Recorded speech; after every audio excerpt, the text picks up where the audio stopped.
Good evening, everybody. My name is Tamar Russell Brown, and I'm from Gallery Sitka in Shirley, Massachusetts. And this evening, we are doing our series of interviews with the artists who are part of our Harvest Show. Our Harvest Show was a show that we put together to celebrate this time of year, which is a season of cultivation, agriculture. It's very hot. The colors are very intense. As we get into fall, there's a certain color palette. So we're celebrating this time of year. So this was a juried show, and we featured a number of artists from the WCA, which is the Women's Caucus for Art. There's a New Hampshire pod that's part of this show. There's also a Central Mass Women's Caucus for Art group, who were the first invited folks, as well as some of our represented artists. And every Friday night at 6 o'clock, we're interviewing one of the artists and talking about her life and her skills and the type of work that she does, and of course the piece that's in the show. This is an all-women show, which we're very proud of, and it was also a juried show. We had 3 very different jurors, one from Martha's Vineyard, we had one from Boston, and we also had someone from, I'm gonna blank, from New York, although she's moved. So she was a New Yorker, she is a New Yorker. So this evening we have with us Beth Berry. She's been with me a number of years, so we're going to talk a little bit about how we met, which I think is exciting. And I'm going to do a few housekeeping notes before we start with Beth. You are being filmed, so if you decide to ask a question, we're going to capture your face. Just be aware of that. We have a co-host. Her name is Doreen Lascala. She's here watching in the back end to help us if we have any issues or questions. She's there. And we'll take questions at the very end. So if you want to put them in the chat, she'll grab them. And if you're on Facebook and you want to put them in Facebook, she can grab them there as well. So we'll save those until the end. We are saving the recording, so if you'd like to watch it later, you certainly can watch it later.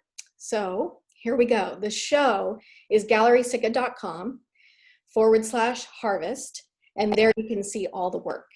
So tonight we're with Beth Berry. Beth Berry is from New York, but she's got some history in Massachusetts. So Beth, I wanted to ask you, where are you from? I'm from New Bedford, Massachusetts. Yeah. Thank you. Tell us a little bit about your history there. Well, I was born and brought up there. It's lovingly called the armpit of the Cape. It's a very challenging area. A lot of history, and it was a really interesting way to grow up. But it was really I didn't get a lot of art experience growing up. It really wasn't, even though there was an art school a few blocks away from where I was brought up. In my family, you played musical instruments. Even if you had an interest in art and an ability to make art, you played the piano. So, I played the piano rather than go to an art school that was down the block.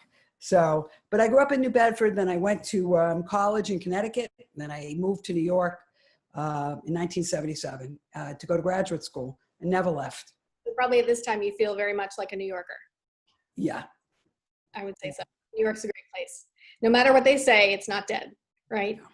Nope. So I wanted to ask you a bit about how you got an art career started. Since it wasn't from when you were tiny, or was it when you were tiny? Well, no, I was always making things with my father. I remember making troll clothing and little troll furniture. He was a very creative man. But a really kind of, not a very particular guy. He would see something and want to replicate it, like a very large wooden sculpture. He'd want to make it, so he made it. And it never really came out that great, but he loved the creative process. So I very early on was making things with him. But as I said, I didn't do any artwork until I went to college. Then I did a lot of printmaking, and I studied printmaking and art therapy and child development. And I went on to get a master's degree in art therapy. Before I did that, I was showing my artwork when I graduated from college. I had a couple of shows, but I knew it wasn't something that I could do exclusively. I didn't feel like I could, that it didn't have enough humanness, so interactive humanness for me. It was a little too isolating. So I went on and got a social work degree as well. And I've been a psychotherapist for about 37 years. But I've always had an art practice. And about 12 years ago, I started to make art more seriously and tried to get more involved in having a professional life with art. As an older person, it's easier. You like my work, you don't like my work, I don't care so much. My ego is not so invested in it. It's easier as an older person. It's just not, doesn't matter so much. You know, it's like you move on. You know, it's certainly challenging to still show your work. You want people to like it, but I don't have a big investment as I did as a younger person. That's one advantage of being old or older. Older. Older, right. So I Yeah. did ask, this is something really interesting for me, and I think there's a young woman, I wish she could be here with us tonight, who actually wanted to go into art therapy. I'd like to know how being an art maker and having the capability of being an artist helps you in that field. Like how do the two go together? How can Well, in art therapy, what's really important is not the product. It's really, oh, my son is there. Hi, Matthew. Sorry. In art therapy, it's the process that's really important, as it is as an artist. The outcome matters, but with people who are mentally ill or people in nursing homes, the value of art therapy is in the process itself, of doing something creative, of feeling connected to making something. And it's the process and the dialogue that comes up around the process that I think curative and what was therapeutic, not the outcome necessarily. It's just a really cool way to gain access to someone's psyche, what they understood about their work, how they felt about what they were making, you know, so it was a very interesting process. So how much art making goes into art therapy? Well, you know, as an art therapist, it's all about art making. People are making art and talking about what they're making. It often takes place in groups, and there's the group dynamic that's going on as well. Yeah. So then when you started, you said 12 years ago, getting more serious with your art. When you started, what was the type of work you were making or the style of work that you were creating? Well, not what I'm doing now. I was a printmaker in college, and my work was very abstract, like too abstract, not really grounded enough in theory and in, you know, intellectual thinking and reason. So it was too abstract. So I had a show at this place called the Walter Wickersham Gallery in Manhattan. And the man, Walter, suggested that I make landscapes, that my work had a resonance with landscape, and to make my work a little more accessible for people. And it was an interesting thing. And I always had an affinity for landscape. So about that long ago, I started to work more in the experience of landscape, not actual representational landscapes, but what landscapes feel like. That's really very important to me. It's what it feels like to be by the water, near the mountains, near the trees. It's the experience of landscape. Well, I love it. I love your work. Thank So you. I have two other questions, which Yep. I wondered about your concept of what it means to be a woman in the arts, because this is an all-woman show. And I also wanted to hear a little bit, I know you have a group in the city. You have some folks that you paint with, you have a group that you meet with, and you sort of share ideas. And I wondered if you maybe could share those two things with us. I'm not sure what you're asking me. Yeah, sorry, that's okay. Sorry, because I asked two questions at once. So the first question is, do you think you have a different experience being an artist than a man would have? Since this is an all-women's show, I've sort of been asking that question. Yeah, I don't know. I don't know what I don't know. I don't think every experience we have is directly related to our sex. So I don't know if my experience as a female artist is any different from a man's experience making art. Certainly men are thought of differently as artists, and women are not thought of in the same way that men are thought of, and we're very underrepresented. So I definitely think that, but I wouldn't presume that my experience of making art is dictated by my sex. Thank you very much. And you're welcome. The second question is, I know you have someone that you paint with, and you guys share ideas back and forth. And I think you've mentioned in the past a group in the city that you've kind of collaborate with. And I wanted to hear a little. Yeah. There's a group called the New York Artist Circle, which is a group of mostly women, mostly middle-aged women, female artists who've been meeting since the early 90s at the Tribeca Bakery, and then at a place called Mary Ann's on Franklin Street in Tribeca once a month for years. And I've been part of that group for probably 10 years. And it's a great collaborative group. There are probably 300 members. It's worth looking at their website, the New York Artist Circle. There are many members, but about 40 or 50 go to these meetings. And they're structured in very collaborative ways. The beginning of the meeting is news you can use. So all these artists are sharing ideas with everybody else about if somebody wants to learn how to put gold leaf on a piece of wood, and somebody will raise their hand and say, oh, I know how to do that. Or shows that were coming up that people may be interested in. So that's always the beginning of that group.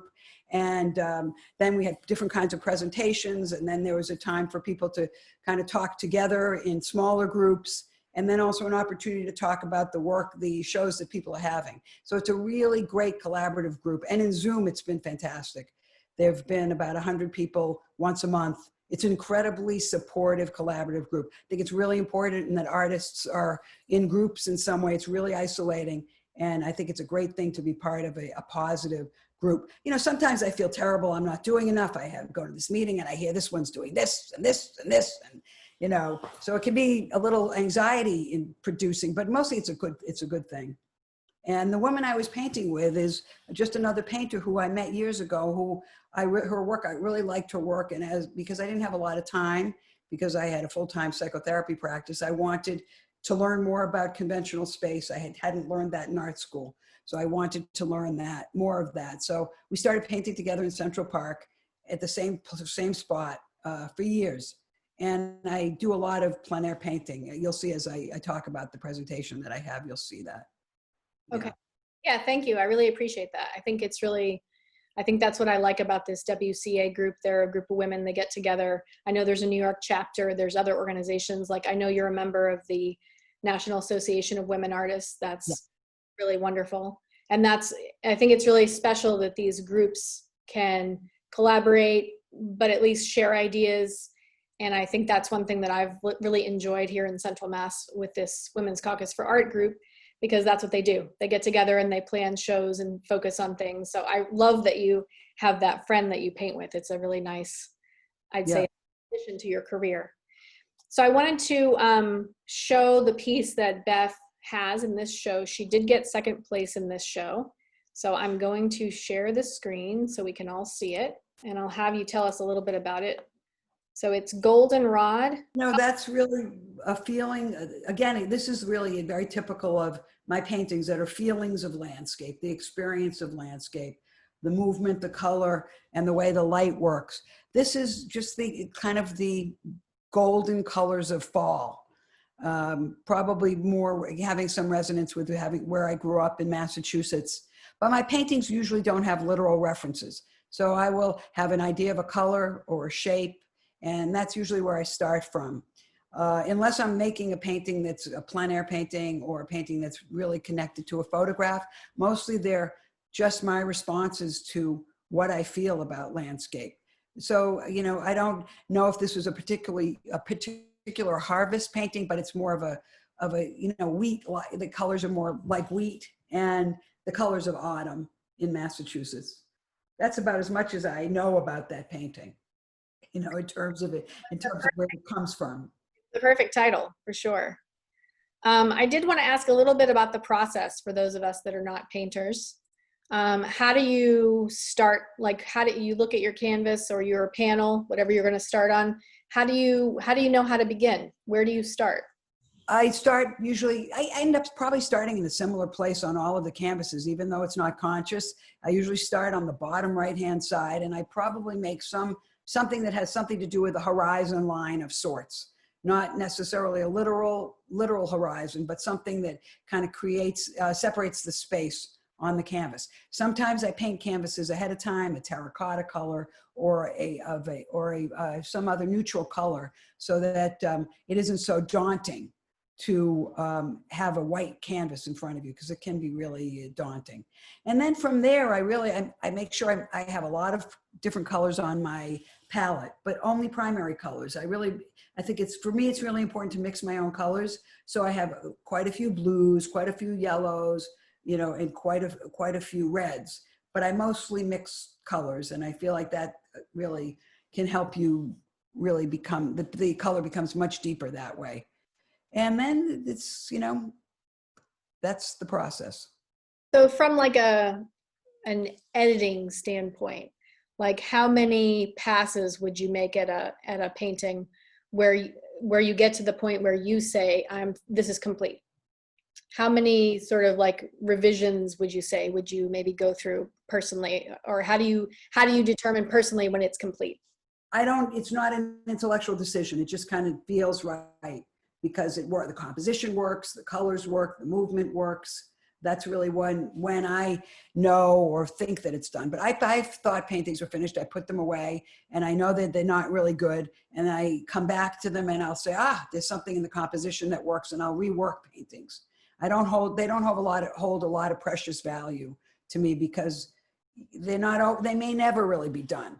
There's quite a few paintings that I feel like I've made that are really finished, but some of them are not, and I just put them away and then come back to them again. There's many iterations because the painting evolves and they're really multi-layered. So it's probably, I can't imagine, 20 times I work on the same painting for a couple of hours at a clip, or I don't know. It's not, I never just make a painting. They take a while. They don't take forever. They're not painstakingly representational or have any of that kind of very, detailed work that takes a really long time. They don't have that. But they certainly take a lot of thought, which is important to be able to sit back and make a judgment about how the painting looks. So it's not just a process that you're not separating from to look at, to understand. Well, they're really wonderful, Beth. I love them. Thank you. So that was her piece that's in Harvest, and you can see that on the website. And now Beth has a presentation. So it's very interesting, actually. I think everyone who's been dealing with this pandemic situation, never mind politics and everything else happening, it's been a tough time. So it's interesting Beth's take on this time. And so she's got a presentation she put together, and she's going to walk us through some of her new work. And she's going to walk us through how she felt at the beginning of this pandemic, and then how she was able to use art, really, right, Beth, to pull through. So take it away, Beth. Okay. Hi. I think I know most of you. Thank you for coming tonight to watch this. And thank you, Tamar, for doing this. I really appreciate it. It's really a cool thing. And I'm very happy to be working with you all these years and to have a chance to talk about my artwork. I am an abstract landscape painter. I live in New York, but for the last 6 months, I've been living out of the city. I'm going to present my work and my experience during this time of social isolation. I say that because that's what I have found to be the most challenging part of all of this. I was immobilized for the first month, maybe the month of March and April. I would get up at 3 o'clock in the morning and compulsively cook and bake and freeze and make lists of food. It was horrible. I didn't watch any television. I couldn't read, and I couldn't go into my studio. So one morning I woke up and I contacted a very close friend of mine who's an artist who I have known for over 40 years. She and I went to college together, and we have made art together collaboratively, and we've also made art side by side over the years. So I called her and I asked her if she wanted to make art together. And FaceTime. So we decided that we would, FaceTime. I put the phone up to her work. She put the phone up to my work so we could see what we were doing and really help each other along with the critiquing process too, albeit remote critiquing. So we started that way, and we worked together every day for a month, and we still 2 or 3 times a week still paint together on the phone. But before I show you the work that I've made during this time, I'll tell you a little bit about my background. I know you've asked me some questions already, Tamar, but just because I have a more formal presentation, I'm going to repeat some of it. I was a printmaker in college, and then went on to Pratt Institute to study art therapy, and I've been a psychotherapist for about 37 years. I've always had an art practice, but about 10, 12 years ago, I started to pursue my art more seriously again. And I'm very happy to have this creative process in my life. It's certainly challenging, but it feels good. And I've always been interested in landscape, or should I say like the impression of landscape. I really think about landscape as moments of movement, moments that move and then they fade away. And there's something about the experience of this that I find really, really exciting. So these paintings I'm going to show you now are part of this. I got to lightly call these paintings brainscapes because that's kind of like what they are. So this is a color aid paper, which as a printmaker, these are papers that are printed and beautiful. They're very, very dense colors. So these papers are actually from the 1970s, from when I was using them in college. The expressive use of the line here is not my norm at all, and I haven't used pencil for about 30 years, but I think just the act of making a very expressive line like that made me feel a little bit better. And I never have literal references, but here are my two little hearts. So I think that on some level, my heart must have been breaking because those were not conscious decisions I made. And again, my work is really not affected by external events, but this one was. So this is the first thing I made during this time. Beth, what month was that you made that? April. This is all April to July. Okay.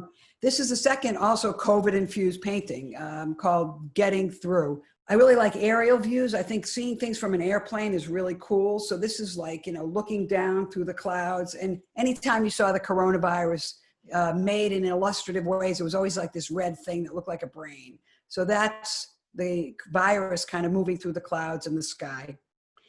This is a painting. This is also the last COVID-infused painting. I happened to be making a painting for a show in the Koupavoulis Museum in Athens, Greece. They asked a bunch of painters to make all paintings all the same size. So they sent a canvas, and then I sent in a box, in this beautiful box, and shipped it back in the box. But because I was working on this during the time of COVID, this ended up being a COVID painting as well. Here, I'm very interested in complementary colors and what happens when they abut each other, the kind of energy that's created in that way. And there's more of the expressive paint stroke, which is also something that I'm really interested in.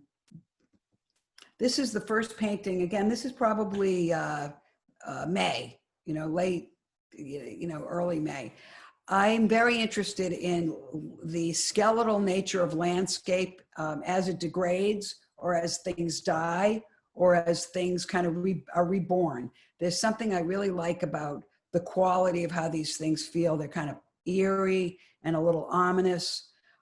So this is a kind of body, I have a body of work that I'm pursuing on my website. You see it, it's these landscapes that are they're, what do I want to call them? I have a word for them, but they are, it's more about what happens in a natural disaster and the rebirth of lands, of the rebirth of vegetation after something happens like that. I like that. This is a real example of, I think, where color and light create the sensation of being at the beach, of movement at the beach. This is in Napeague, which is a place not far from where I live. In this painting, I painted the whole background first in a kind of terracotta, peachy color. And, this is just capturing what I feel is really important, which is the motion of landscape and the way light and color merge. Can I ask a question on that one, Beth? Sure. So I love how you have the blue, sort of the purple coming through. So do you do that with layering, or do you add the colors? There's always layering. But that color came at, if you see here, this blue is on top of this terracotta color. So that that was on top of that. I don't have when I'm thinking about using color, and especially in something like this, it's really important that there are dark areas that have weight. You have to have, it can't just be a transparent painting. If there's no weight in the painting, in any painting, you don't have a connection, I don't think. So I always make sure that there's some real dark, fully saturated color in most of the paintings. Thank you. I love this. Thank you. This is an exciting painting to me because you can really see how many different ways line can be used. Line can be, there's the painted line anyway. The drawn line is very limited. If you draw, that's great, but you can only make one width of a pencil. Here, there's many different ways to draw lines. So this was exciting to me, how this painting evolved, really trying to use line, not as creating the edge of a shape, but being part of a shape. Certainly we all know about lines from coloring and line paint, color by number when we were kids, and how we were taught to color in lines. Having line as an edge is really not, it's cheating. I think you create an edge through the mass, not through a line. And again, this is like a lot of primary color again, abutting each other. That's burnt orange. This, I feel, is probably the most successful painting of this group of paintings. this is really something that excites me because I feel like there's a lot of depth here, and the depth is created by shapes of color. It's kind of the depth of the forest. It's a little painting, but I feel like it packs a punch. A lot of my work has references to water because I grew up near the ocean. So this is called swoosh. This is like the being in a wave, basically. So again, it's really the experience of landscape or seascape that I'm really after, between the color and the shape and the movements and the light. I was talking earlier about painting in Central Park with a colleague. This is near where I live, and I do a lot of plein air painting, mostly to help myself inform myself in a better way about conventional space, foreground, middle ground, and background. Since my training wasn't really formal enough, I want to learn more about these, the way space is, so I can integrate it into my more abstract paintings. So this is a painting of Landing Lane, which is where I live in the Springs. And whenever I go anywhere, I have a portable easel and a chair, and I make sure I paint wherever I am, because it just, I really love to do it. And I love being outdoors painting. It's really cool. And I don't worry that it doesn't look like what I'm looking at. The cool thing about this is that there was a woman named Christina Massey who, in the beginning of the pandemic, she's a very good artist, developed something called the United States Postal Service collaboration. So she had artists start a drawing or a painting, send it to another artist through US mail, and then that other artist would finish it. And we've had a number of shows across the country. And it's really cool. It's a way to help the post office and a way to help people be less isolated in COVID. So this is a collaboration with my friend Barbara. And this is another collaboration with another very good friend of mine who's an artist. So these were really fun things to do while people were very isolated. You know, basically, I didn't realize until I was putting this is it. I have some other paintings, but I guess I could show you some of the newer work. But I think that, you want to see? Okay. But basically what I just wanted to say in closing this little presentation is that what I was struck most by is that I started with a collaboration and ended with a collaboration. So for me, the social interaction, the lack of that happening, and how important that is to me as an artist and as a human being is really evident. I didn't realize that that would be the theme of this kind of presentation until I finished it. So that's that. And I'll just show you the work that I'm doing right now, and then that'll be it. So And this with the USPS, Beth, where did you ship it? Like, where did it end up going? at Pelham Arts Center in Pelham, New York. Then it went to the Ellie Arts Center in Hartford, and now it's in Texas. So it's just moving from place to place, and there are many, many more of them starting. Other artists have started more of these projects, and it's very cool. So this is just recent work. This is work since I finished that. I'm painting all the time. This first one is more like the skeletal stuff I was talking about earlier, where I like the experience of something that has a very primitive feeling about it. And I feel like this is not a very successful painting. It's a little claustrophobic. I'm going to be working back into this painting as well. I don't feel like the space works. I feel like it doesn't breathe. I feel a little suffocating looking at it. So I will go back to that painting. There was a woman named Sonia Delaney. Her husband was Robert Delaney. He was a really important colorist in the, I think, early 1920s, 30s, and his wife was very undervalued. So this is her, Sonia Delaney. She was a great colorist. This too, I don't feel is a finished painting, but something this just to show you what I'm still working on. This is a finished painting. This is Muscle Wave. This is in a show now in East Hampton that just finished. This is more typical of older paintings of mine that have more large areas of very light colors, more beach-like colors. But what I like about this painting is that the strength of this shape, I feel like is really, really powerful.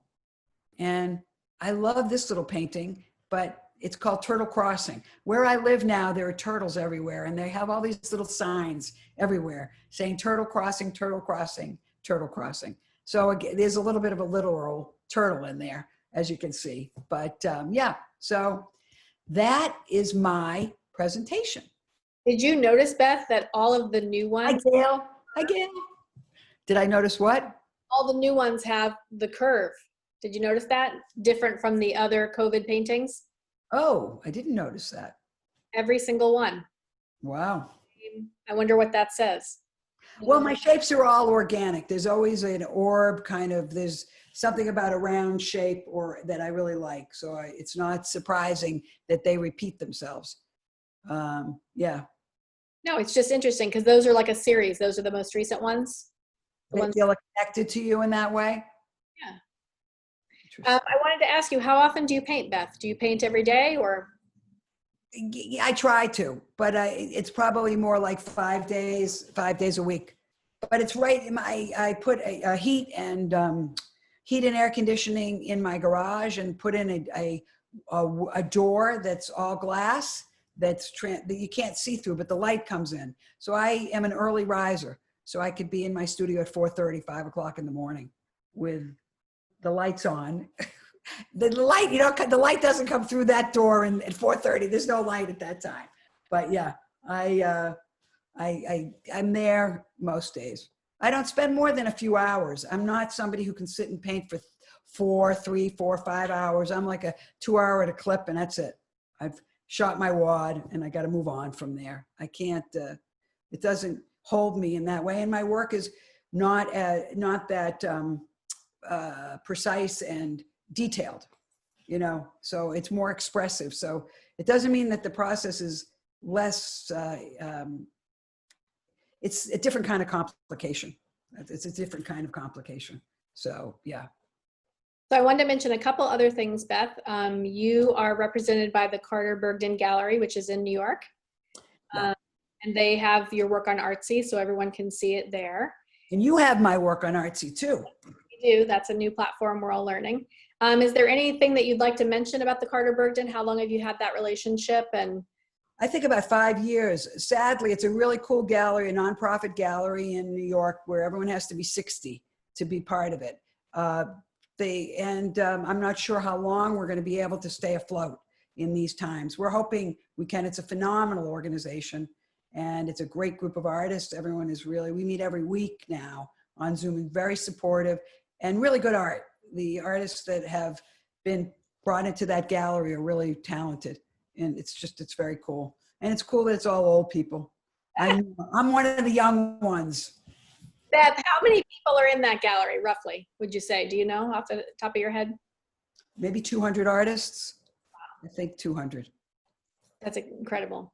And you also show on Long Island. Could you tell us about some of the places that you've shown on the island?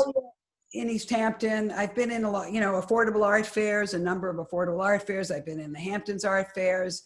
I've shown some work in Europe and mostly, out here it's through another organization, the Artists Alliance of East Hampton, and through juried shows that they have at Ashuwa Hall.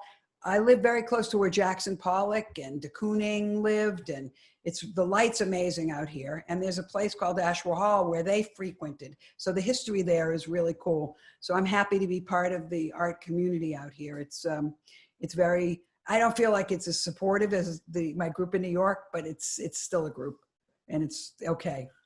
And something else that I wanted to mention that I know you love to do, which is curating. I thought you might want to make a little note about the curation that you've done. Well, there's something about, there's something about the process. It's an unconscious process. If anybody has ever done that, I just kind of see everything. I move things around. I just curated a show of 200 pieces of artwork and I did it in an hour and a half. I don't know how, but it just made sense. It helps if things are not too big. This had size limitations, which were really important. None of the paintings were bigger than 20 by 20 and you kind of just intuit it. It's a creative process. It's really fun. I don't think it's fun for everybody because if you sweat the small stuff, you could go crazy. But I don't really sweat the small stuff. I only sweat big things. Well, I love curating too. It is a fun process. So I like that you enjoy doing that. So I think, so I want to just remind everybody, if anyone came late, that we're Gallery Sitka. This is Beth Berry. She's a Long Island, New York painter, and she's part of our Harvest art show, which is juried by 3 women who are amazing. And the Gallery Sitka website is the title, Gallery Sitka /Harvest. You can see Beth's painting there. She's also on her website, and she has her own website as well, which we could put in the chat for you, although I think everyone may have it. I wanted to take some questions, see if anybody has any comments. I know we have another artist who couldn't be with us tonight. Susan Wadsworth mentioned to you, Beth, that she loves your work. And do we have anything, Doreen? Any questions anywhere from anyone? Comments? Hi, I don't see any questions, but I do have comments from Linda Cucciarulo. I love your work, Beth. Definitely relate to the feeling of being immobilized at the beginning of the pandemic. Congratulations on getting through it, is what she said. Thank you. Yeah. Yeah. And Beth, good from myself, it's good to see you again. And we met, I believe, at Gallery Sitka West when it was Pittsburgh. was up. Yep. Yeah, Nice to see you too. in your work from then. So I see a big transition. Still your style, but very interesting. I love it. Thank you. Thank you. Thank you. That's interesting. I hadn't actually thought about that. It's been a real change in just more comfortable with much brighter color. They're much more vibrant. And the camouflage painting is really interesting. It's definitely more together, more compact than some of your larger paintings like Marfa. Yeah. There's more going on. Mm-hmm. It's very cool to watch artists in their careers as they adjust. So like even your work that's, the work that's pieced together, what's it called? What's the term called?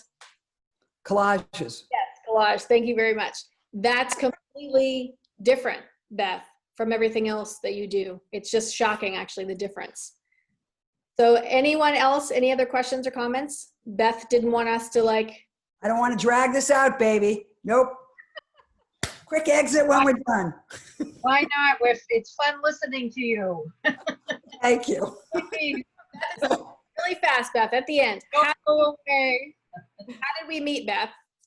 You and I was showing work at the Affordable Art Fair about maybe 10 years ago. And there was a woman there who had a gallery and she was interested in my work and she came and I met Maya Hamilton at Per Se Gallery. I worked with her for a few years and you were in a business networking group with her. So I met you through her and through Suzanne Schultz. I had an art agent in Boston for about 4 years and I met you through her. Yeah, I think that's the story. So my version of the story is that Maya and I threw 2 events that were networking and art together. And she did one that was titled Design is Everything. And it was a composite, different people submitted work. She brought some artists, I brought some more artists. And then I remember Beth said she would make the introduction to Suzanne for me. Oh, right. Yeah. Show. And so my joke is that you were checking me out to figure before the introduction to Suzanne. And then we kind of worked together. I think you had a show in Boston at a restaurant and I brought her the work. So it's been like a nice long relationship. Right. You're right. Yep. Yeah. It has been. It's good. And you're my only connection now to Massachusetts, except for my family. Yeah. Oh, no. Well, that's fine. That's fine. Glad we have a connection. It's awesome. And we're really appreciative to have Beth working with us. We're very honored. Thank you. And I'm happy to be with you. Thank you so much. So we're going to leave now? We're going to leave 15 minutes early. So thank you everybody for joining us. We're here every night. Thank you everybody. Kathy, Jamie, Charlie, Carol, Gail, my husband, my son who left, and I don't know, Helen, I don't know you, but thank you. And Susan and Linda and Carolyn, thank you guys. I really appreciate it. This is a really positive thing. Thank you, Tamar. You're welcome. Have a good night, everybody. Bye. Bye.